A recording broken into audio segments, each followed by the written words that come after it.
Our mission is clear and important. The bank's role is particularly important in poorer countries where the global economic slowdown that began last year hits people the hardest.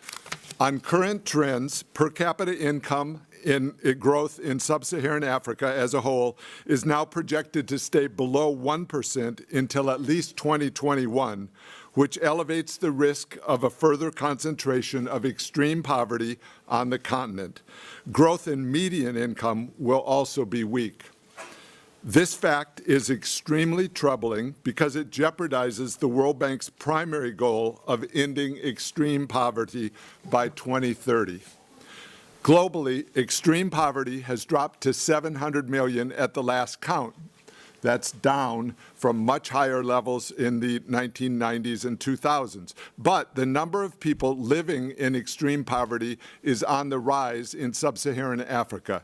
By 2030, nearly 9 in 10 extremely poor people will be Africans, and half of the world's poor will be living in fragile and conflict-affected settings. This calls for urgent action by countries themselves and by the global community.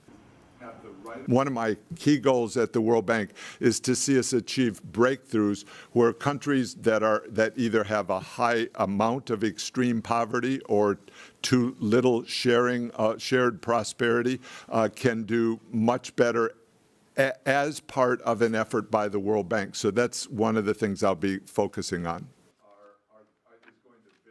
One of the key things in getting good growth in countries is full inclusion of women in the economy. This is a huge resource. It's particularly apparent in Africa, and it's something the bank is working hard on.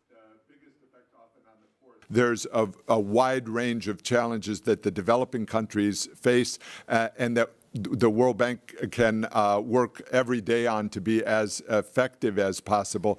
And the needs are urgent. As we talk about any of the countries that we mentioned today, this is something that I hope progress can be made this year and next year, even though I know it's such a daunting set of challenges.